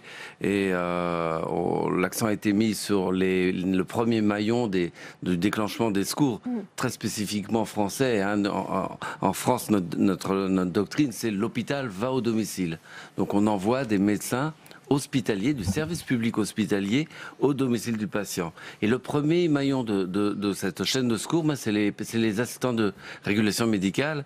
Et je découvre là les propositions du Sénat de l'année dernière, qui sont, à mon avis, des très bonnes propositions pour essayer d'un petit peu d'encadrer ce métier qui est, encore une fois, extrêmement difficile. Ouais. François Mali, votre réaction? Justement, on a vu quelques annonces d'Agnès Buzyn, plus de moyens, une meilleure formation. Et puis peut-être on va y venir aussi à la mise en place d'un numéro unique qui ne fait pas l'unanimité. Bon, il y a beaucoup de choses à dire. Enfin, la première, c'est que c'est stupéfiant, quoi. Le SAMU est capable de faire des choses extraordinaires. Sur un quai de métro à Paris, on peut vous faire une circulation extracorporelle. Et puis vous apprenez à l'occasion de ce drame que les gens, le premier rideau, ceux qui ne sont pas qualifiés. Donc évidemment, on tombe de très très haut dans des centres hospitaliers universitaires. Strasbourg, c'est un énorme truc formidable. Et alors on entend toujours des récriminations des médecins, tout ça, ça ne va pas, mais on n'a pas vu le truc le plus énorme qui soit, c'est-à-dire que on met, comme vous le dites, Madame la sénatrice, des gens, bon, on ne sait pas trop quoi en faire, on les recrute dans des corps de métiers administratifs, puis on les forme pas. Il faut savoir qu'en France, le leader des call centers mondiaux, c'est la France. Hein. Ce sont des sociétés françaises. Depuis 2000, les call centers, on en utilise tous les jours. Vous pensez qu'un aiguilleur du ciel pourrait faire ça? Non, parce que ils sont normés, parce qu'il y a des alertes aujourd'hui qui permettent cette conversation, normalement, il ne s'agit pas d'une question de moyens. Il y a des détecteurs d'émotions, de paramétrage, des questions que l'on doit poser. Normalement, le régulateur, il aurait dû avoir une lumière rouge qui s'allumait. Donc, ce n'est pas un problème de manque de moyens, il faut se les donner, les moyens. Moi, je suis frappé d'une autre chose. On n'a aucun retour sur l'activité de ce que font les urgences en termes de qualité. Mais rien, c'est totalement vide. Donc, je ne vois pas comment on peut faire si on n'analyse pas ces erreurs, si on ne forme pas les gens. C'est pas la première fois que le SAMU est condamné. Derrière, il y a une grosse condamnation au CHU de Nantes, et ces condamnations vont augmenter si on ne change rien, parce que le flux des urgences augmente de façon considérable. On rappelle effectivement les chiffres. Hein. En 20 ans, le nombre de passages aux urgences est passé de 8 à 22 millions et les appels au SAMU de 10 à 35 millions. Laurence Cohen, on voit aujourd'hui effectivement les propositions de votre rapport qui trouvent un écho, je le disais, particulier. Vous aviez vu justement cette difficulté pointée à l'instant par François Mali du manque de formation, en tout cas de la formation insuffisante pour ce qu'on appelle ces ARM, ces agents régulateurs médicaux. Écoutez, d'abord, moi je veux quand même souligner qu'on est face à un drame terrible, parce qu'à partir du moment où il y a le décès de quelqu'un, déjà on ne peut que s'incliner et puis essayer de trouver les raisons qui ont conduit à ce drame. Donc déjà, on est tous amenés à avoir une certaine humilité pour bien analyser les choses. Ma deuxième remarque, c'est qu'effectivement, vous l'avez souligné, ce rapport, c'est un rapport d'information. Il a été fait il y a 1 an. Il a été fait sur une proposition donc, de la Commission des affaires sociales du Sénat, avec 3 sénateurs-sénatrices de sensibilités politiques différentes, René-Paul Savary, LR, Catherine Génisson, Parti socialiste, et moi-même communiste. Et nous avons fait un certain nombre de recommandations, dont celle que vous avez citée concernant les armes. Et ça fait 1 an. Et on a été reçu par le ministère qui nous a dit vos propositions sont fort intéressantes. Et puis ça n'a pas bougé. Mais moi, ce que je veux dire, c'est qu'au-delà de ce drame, au-delà de ce qu'on est en train de pointer, le titre de notre rapport, c'était les urgences, et c'est les urgences hospitalières, miroir des dysfonctionnements de notre système de santé. Je crois qu'on ne peut pas tout imputer non plus à l'hôpital et aux urgences. Il faut avoir une réflexion globale et il faut que la ministre entende aussi le fait d'arrêter de faire des suppressions budgétaires à tire-larigot et arrêter de pomper des milliards et des milliards à l'hôpital public en lui demandant. Est-ce que c'est une question de moyens? On va demander, Frédéric Adnet, cette mauvaise gestion, si on peut dire, des urgences aujourd'hui? Oui, je ne voudrais pas non plus. Alors, je m'associe tout à fait à ce que vous avez dit sur ce drame, hein, et j'étais moi aussi extrêmement choqué par le manque d'empathie quand j'ai écouté cette demande. J'étais choqué comme des millions de Français, mais j'attends quand même le résultat des 3 enquêtes pour savoir un peu quelles ont été les circonstances qui ont amené à cette réponse qui était complètement inadaptée et choquante. Mais je voudrais dire aussi une chose, comme vous l'avez souligné, 31 millions d'appels au SAMU SAMU, 20 millions de personnes en France qui visitent les urgences. Il ne faudrait pas que ce drame occulte ce que font les urgentistes, ce que font tous les acteurs des services d'urgence, qu'ils soient préhospitaliers dans les SAMU ou intra-hospitaliers dans les urgences. On sauve des vies tous les jours. On a un système que le monde entier nous envie. On amène des médecins et toute la technologie. Vous avez fait référence tout à l'heure aux circulations extracorporelles qu'on pouvait pratiquer même dans le métro, puisque ça a été médiatisé. On amène les dernières technologies de ressuscitation, de réanimation au domicile du patient. On prend en charge les infarctus du myocarde, on les amène directement en salle de cathétérisme pour déboucher les coronaires, pour les accidents vasculaires. Donc là, c'est une erreur individuelle, la procédure n'a pas été respectée, c'est ça que vous êtes en train de nous expliquer ? Ce que je veux dire, il ne faudrait pas non plus que le mot dysfonctionnement soit collé au mot SAMU et urgence. On a une masse de personnes qui nous font confiance et je crois que le service rendu que l'on donne à la population française en termes d'apport de vie sauvée et en termes de santé publique, il est majeur. Il est majeur en France et encore une fois sur un système que le monde entier nous envie. Alors bien sûr qu'il y a des dysfonctionnements, mais bien sûr qu'il y a aussi, on a des process qui permettent d'analyser ces dysfonctionnements. C'est ce qu'on appelle dans notre jargon les RMM, les revues de mortalité. On en fait. Vous en faites, mais personne ne les voit. Ah ben, non mais je peux vous dire, moi tous les ans on fait un palmarès des hôpitaux, on a la base de données du PMSI, vous n'êtes pas dans le PMSI, il n'y a pas de description des actes diagnostiques. Ce que je veux dire, c'est qu'il y a un travail à l'intérieur des hôpitaux de revue de morbidité, mortalité, mais ces documents ne sont pas publics, tout cela n'est pas public et il y a un vrai problème parce que c'est un système qui tourne comme ça sur lui-même, avec un manque de moyens, mais lié aussi très souvent à des désorganisations, à des concurrences qui ne devraient pas avoir lieu d'être, et une vision un peu apocalyptique qu'on donne aux Français du système. Il faut savoir que 70% des Français qui viennent aux urgences, ils sont vus en moins de 30 minutes. Hein. Oui. Simplement, il y a des endroits surchargés, et il y a des endroits où, je pense, on n'a pas pris la mesure de ce qu'il faut faire, notamment former les gens. Enfin, moi, je reste stupéfait. Il va falloir, sur ces ARM, sur ce point faible qui est maintenant identifié, que l'on produise un travail. Que j'espère que les SAMU de France, les centres 15 de régulation, qu'on va écouter les conversations, qu'on va faire un retour d'expérience. Si on le fait pas, elles sont déjà enregistrées et écoutées, les conversations. Comment ça se passe dans votre service, par exemple, Rafik Mouli ? Moi, je ne fais pas du SAMU, moi je suis aux urgences, mais toutes les conversations du SAMU sont enregistrées. En tout cas, il n'y a aucun souci par rapport à ça. Mais moi, je rebondis par rapport aux analyses des erreurs et des dysfonctionnements qui se passent dans les hôpitaux. On a des RMM, ce que l'a dit Frédéric. Donc, c'est qu'on fait tous les mois ou tous les 2 mois une analyse des erreurs qui sont susceptibles d'engendrer un accident. Ils sont publics. Ah bon ? En cas particulier, la Haute Autorité de Santé, elle est passée aux urgences de Pompidou il n'y a pas longtemps, et elle nous a félicité pour le travail qu'on fait par rapport à l'analyse de ces erreurs-là. Et on les valorise, ils sont publics, vous pouvez venir quand vous voulez, on vous les présente. Mais moi, je reviens un petit peu sur... J'allais dire c'est un drame, je l'ai dit au début, mais je pense qu'il ne faut pas focaliser sur le fonctionnement des urgences et des SAMU. On fait, je pense qu'il faut remonter un petit peu plus loin. Depuis l'adoption de la loi Bachelot, les choses ont été organisées plutôt sur le plan économique que sur le plan, j'allais dire, humain et qualité. Notre travail, il est à 90% centré sur le humain. Et finalement, on n'a pas le temps de donner de l'humain actuellement, parce qu'effectivement, vous l'avez dit, qu'il faut voir les gens. On est content de voir les gens en 30 minutes, mais finalement, on les voit en 30 minutes. Mais effectivement, est-ce que c'est une qualité de soins de voir les gens en 30 minutes assez rapidement ? C'est ça qu'il faut travailler sur, la qualité des soins, et c'est un travail...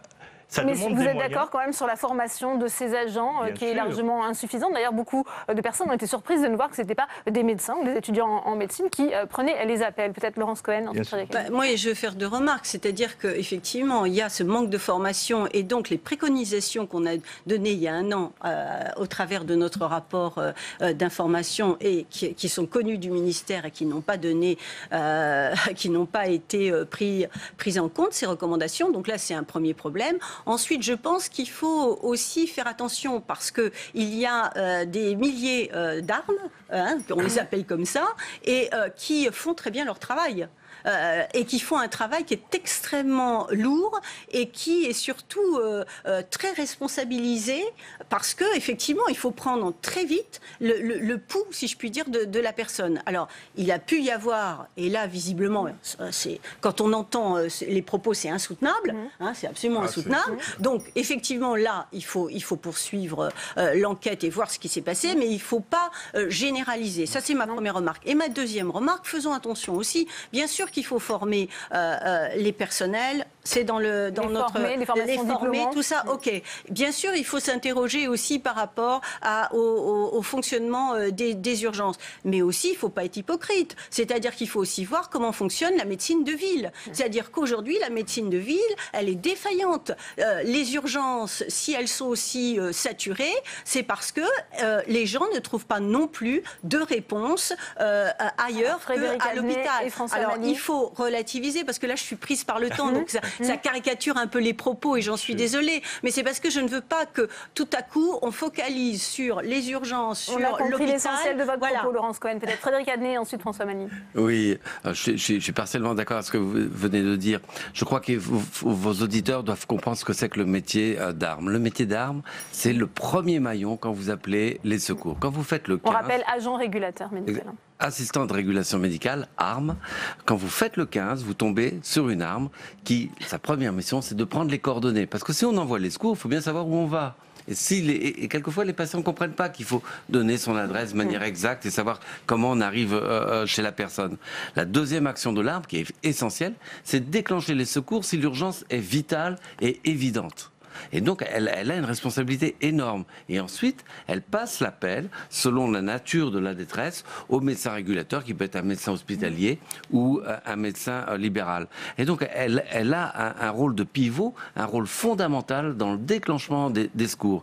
Et je vous rejoins, c'est un métier extrêmement stressant, parce qu'elles sont d'une part confrontées à la détresse, à la mort, à des gens qui appellent à l'aide, et d'autre part, elles ont une responsabilité énorme pour localiser les secours et savoir aiguiller l'appel. Et donc là, je vous rejoins complètement. Il faut une formation, il faut un diplôme national pour ces assistants de régulation médicale. Elles n'ont que des formations parcellaires qui dépendent un peu d'un département. Il y a aussi la dimension de manque d'empathie dans le propos qu'on a pu entendre, qui a aussi partie de la formation. Oui, mais c'est bien pour ça qu'il y a des logiciels d'aide. Cette personne aurait pu avoir la veille des problèmes, je ne sais pas, sentimentaux, de tous ordres. Et puis, un jour, vous déraillez. Il ne s'agit pas d'accuser la personne. Mais aujourd'hui, on a de formidables systèmes, justement, d'aide à la décision qu'il faut utiliser. Et quelles que soient les prouesses du SAMU, des urgences, de l'hôpital français, il n'empêche qu'une affaire comme celle-là, ça crée des doutes. Alors, il faut quand même rassurer les Français. Moi, ce que j'attends d'affaires comme ça, qui se succèdent, et il y en aura de plus en plus si on ne fait rien, c'est qu'on décide très vite de faire un plan de formation de ces ARM, qu'on reprenne tout, qu'on voit un peu dans chaque hôpital, chaque structure de soins, où ils en sont, s'ils sont en souffrance. Enfin, bref, qu'on prenne des décisions, parce que c'est bien gentil de dire on est formidable, mais il faut que les... Oui, mais prendre des décisions... Est-ce qu'il faut aussi un numéro d'appel unique? Ça fait partie des propositions. C'est expérimenté dans certains départements. On essaie de lancer un troisième, les gens n'y comprennent rien. Chaque ministre, on dirait, arrive et dit voilà, je voudrais un numéro. Ça n'a pas de sens. Il faut un numéro unique. Ils sont connus, les numéros. Ouais. Vous êtes d'accord sur cette proposition du numéro unique? En tout cas, nous, au niveau de la MUF, c'est quelque chose qu'on défend depuis des années. La plateforme unique, ça évite aux gens d'appeler des fois la preuve. Ce drame est arrivé à l'appeler le 17, après le 18, après passer au 15. S'il y avait une seule plateforme unique, je pense que les choses... Bon, en tout cas, ce que la MUF défend par rapport à cette plateforme unique, ça fait partie de notre point important. Sur ce point, Frédéric Adnet ? Je ne suis pas sûr que la réponse au drame qu'ont vécu la famille soit la plateforme unique. Je vous rappelle que cet appel est arrivé au 17, ensuite au 18 et ensuite au 15, et que l'accueil au 18 de cet appel était du même ordre de l'accueil qu'elle a eu au 15. Et donc les personnels, qu'ils soient du 18 ou du 15, ça s'appelle pas des assistants de régulation médicale au 18, mais c'est, on va dire, l'équivalent, ont, si vous voulez, un peu la même formation et confrontés au même problème. Mais la plateforme unique, elle peut être, bien sûr, il faut simplifier les choses, mais elle peut être aussi virtuelle. Mon service, le SAMU de la Seine-Saint-Denis, il est parfaitement interconnecté avec la brigade des sapeurs-pompiers. Lorsqu'un appel arrive au 18 et que c'est une urgence médicale, il est aussitôt basculer, interconnecter de manière virtuelle, parce qu'on a une technologie qui permet de faire cette interconnexion de manière complètement instantanée au SAMU.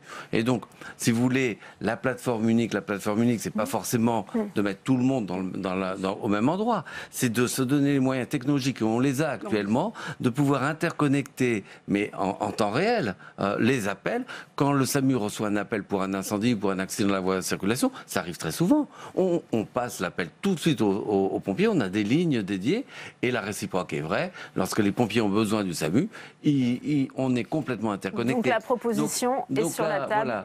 Voilà. La plateforme unique, elle ne se décline pas à on fait un numéro unique, on met tout le monde dans la même pièce. Il y a des solutions, il y a des missions spécifiques de prompt secours, d'accidentologie, qui ne sont pas des missions de santé. Par contre, les missions d'urgence médicale, c'est pour cela qu'a été créé le SAMU et qui se différencie quand même de la plupart des missions de la brigade merci des pompiers. Frédéric Adnet, merci à vous Laurence Cohen. On aura l'occasion de reparler des propositions du Sénat. Merci à vous Rafik Mahmoudi et merci à vous François Mali. On passe à présent à votre rendez-vous du lundi, votre rubrique sénateur à domicile. Aujourd'hui, direction la métropole lilloise, dans les pas du sénateur Dany Wattebled. L'élu entend expérimenter le péage inversé. Le principe, rémunérer les automobilistes qui acceptent de changer leurs habitudes pour désengorger le trafic. C'est une initiative qui a fait ses preuves aux Pays-Bas. Reportage de Jérôme Ravier. C'est un rendez-vous fixé par le sénateur en forme de point d'étape. Objectif évoquer les derniers verrous avant la mise en place de l'éco-bonus mobilité, aussi appelé péage inversé, que la métropole européenne de Lille, la MEL, souhaite lancer au plus vite. Alors on en est où aujourd'hui du dossier de l'éco-bonus? Aujourd'hui la MEL est prête à lancer le projet. Techniquement les choses sont cadrées. Maintenant il faut attendre que le cadre juridique se mette en place et notamment avoir une autorisation de l'État ou de la CNIL pour le traitement de données personnelles qui est nécessaire à la mise en œuvre du projet. Lancée en 2015, l'idée vient des Pays-Bas où des communes comme Rotterdam l'ont mise en place. Objectif, inciter les automobilistes plutôt que de les faire payer un péage urbain. Pour une fois, on encourage l'automobiliste à ne pas prendre sa voiture aux heures de pointe, déjà pour la qualité de l'air, pour le gain de temps et surtout pour fluidifier le trafic. Et c'est un encouragement vers l'automobiliste de prendre de nouvelles pratiques, d'éviter la voiture bien sûr aux certaines heures, mais en donnant soit le covoiturage en face, l'aide au covoiturage, soit en donnant aussi également la possibilité du télétravail. Ou autre chose, c'est de trouver des moments différenciés pour se déplacer. C'est-à-dire, au lieu de prendre les heures de pointe, on décale, quand on le peut bien sûr, son déplacement. Mais pour être efficace, il faut recruter 5000 automobilistes volontaires sur les axes les plus saturés de la métropole. Une procédure qui ne peut pas encore être lancée, faute de cadre juridique prévu pour ces expérimentations. Alors l'étape la plus importante, c'est le recrutement des participants potentiels. Donc pour cela, on souhaite installer des caméras de lecture automatique de plaques d'immatriculation sur les axes pendant quelques semaines, ce qui nous permettra de savoir qui sont les usagers habituels de ces axes et de pouvoir les contacter pour leur proposer de participer au programme. Alors ça pose la question de l'utilisation des données personnelles et pour cela on est en discussion aujourd'hui avec l'État, avec la CNIL pour trouver un chemin commun finalement pour savoir comment mettre en œuvre de manière tout à fait correcte ce genre de dispositif. Si cet obstacle est franchi, les volontaires pourront toucher 2 € par trajet évité, soit 80 € par mois en cas d'aller-retour quotidien sur ces axes sélectionnés. Une mesure qui vise à désengorger non seulement Lille, mais aussi toutes les communes de la métropole touchées par ces embouteillages. Alors vous venez ici à 8h du matin ou vers 17h le soir, c'est complètement bouché. Là on est sur un week-end du mois de mai avec quelques ponts, mais on se rend compte déjà du nombre de poids lourds qui peuvent passer ici. Et franchement, c'est l'asphyxie de la métropole par l'autoroute A1. Donc l'éco-bonus que nous allons mettre en place en enlevant 6-7% du trafic permettra une meilleure fluidisation de la circulation vers Lille. Une démarche qui a reçu le soutien du gouvernement et qui inspire déjà d'autres grandes villes. Bordeaux et Grenoble attendent notamment l'exemple lillois pour eux aussi s'engager dans cet éco-bonus mobilité. Dany Wattebled nous a rejoint sur ce plateau. Bonjour, merci d'être avec nous. On voit que vous avez pris exemple sur Rotterdam pour justement instaurer ce péage inversé. Comment vous êtes devenu justement à cette initiative développée au sein de la métropole lilloise? Alors le président Damien Castelin a beaucoup voyagé et il a été notamment en Hollande et il a vu ce système installé en Hollande depuis quelques années. Et effectivement, dès l'instant qu'on a parlé aux assises de la mobilité. C'est un des projets phares que nous avons mis en place avec le pacte État-Métropole dans l'axe 2017 pour amener une meilleure circulation, je dirais, aux heures de pointe de la métropole. C'est extrêmement important. Alors on voit que ça a bien fonctionné aux Pays-Bas, hein, à Rotterdam. Eh bien, le trafic automobile en heures de pointe a baissé de 6%. On peut attendre les mêmes résultats en France ? Alors, si les Français sont aussi ont la même perception et le même sens que les Hollandais, on devrait arriver au même chiffre. Bon, il faut tester pour savoir.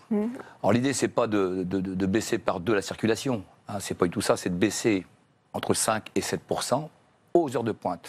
Et c'est pour ça qu'on a mis en place ce péage inversé. Pour une fois, c'est pas l'automobiliste qui paye, c'est lui qui est payé pour changer ses pratiques et devenir à des bonnes pratiques, de décaler aux heures de pointe ces transports quand ils le peuvent. Donc c'est une forme d'expérimentation. Hein, on va mettre des caméras au départ pour prendre les plaques d'immatriculation sur environ 6 000 usagers que l'on contactera après pour voir s'ils veulent participer à l'expérimentation. Et à partir de là, on mettra en place sur une durée d'1 an cette expérimentation pour les inciter à décaler tant que se peut leur passage. On leur mettra des boîtiers GPS dans leur véhicule et en collaboration avec les caméras, on verra s'ils repassent aux mêmes heures et s'ils échangent. Et auquel cas, à l'arrivée, il y a une récompense de bonne civilité. De 2 € à peu près, c'est ça ? Oui, on n'a pas encore tout fixé, mais 2 €. Le coût global de l'expérimentation est de 13,6 millions.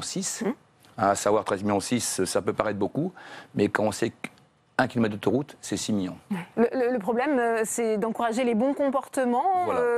On voit aujourd'hui que le recrutement des participants n'est pas si simple que ça ? On n'a pas encore mis en place. Hein. On est bien en phase. Nous, on va délibérer le mois prochain à la métropole pour faire l'appel d'offres.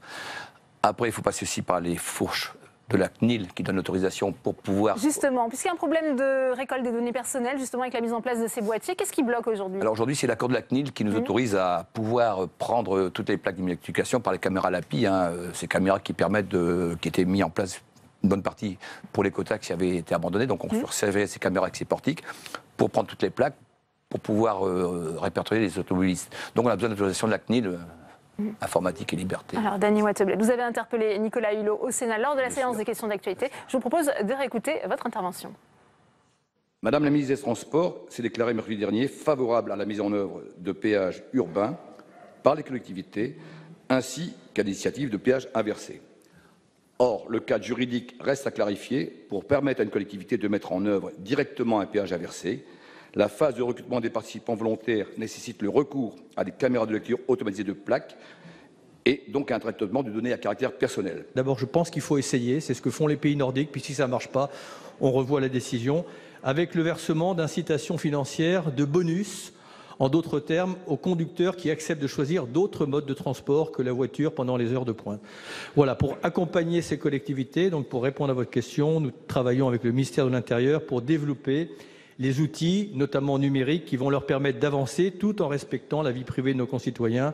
Et ces mesures seront intégrées dans la loi d'orientation sur la mobilité. Je vous remercie. Vous avez le soutien du gouvernement, ça devrait être une issue favorable justement aujourd'hui ? Je pense autant le ministre Nicolas Hulot que Mme Borne au transport sont très favorables, donc ça devrait se faire. On devrait avoir au titre de l'expérimentation le déblocage de cette attente, ça devrait aller assez vite.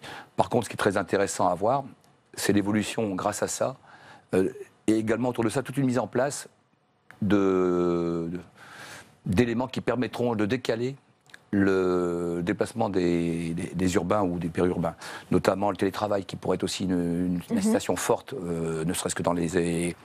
Oui, parce que ça a des conséquences sur le quotidien justement des automobilistes. Bah oui. Ils pourront peut-être justement décaler leurs horaires de travail. Ça, voilà, le télétravail peut être une bonne position. Les nouveaux modes de transport, mode doux, mode alternatif. Aussi le covoiturage. On en parle, tout ça mis en place permettrait de bien décongestionner les accès des métropoles.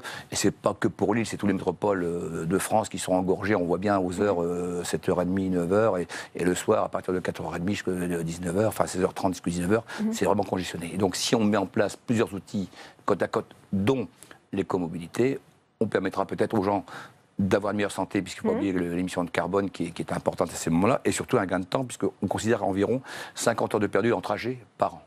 et par automobilistes. Vous réfléchissez beaucoup aux questions de mobilité, vous travaillez sur ces sujets au Sénat. Est-ce qu'il faut revenir à une écotaxe, notamment régionale, comme le font nos voisins européens? Alors justement, vous me permettez, j'en aurais peut-être parlé après, l'écotaxe, c'était quelque chose qui a été mis ensemble sur toute la France, au même moment. Sauf que nos amis bretons se sont opposés. Mais je dis, c'est pas parce que nos amis bretons se sont opposés à l'écotaxe qu'on ne peut pas le faire dans d'autres régions. Je prends la région lilloise, par exemple, qui est transfrontalière avec la Belgique, l'Allemagne. Nos voisins ont mis l'écotaxe en place. On pourrait le faire de façon régionale ou métropolitaine. Beaucoup plus de souplesse.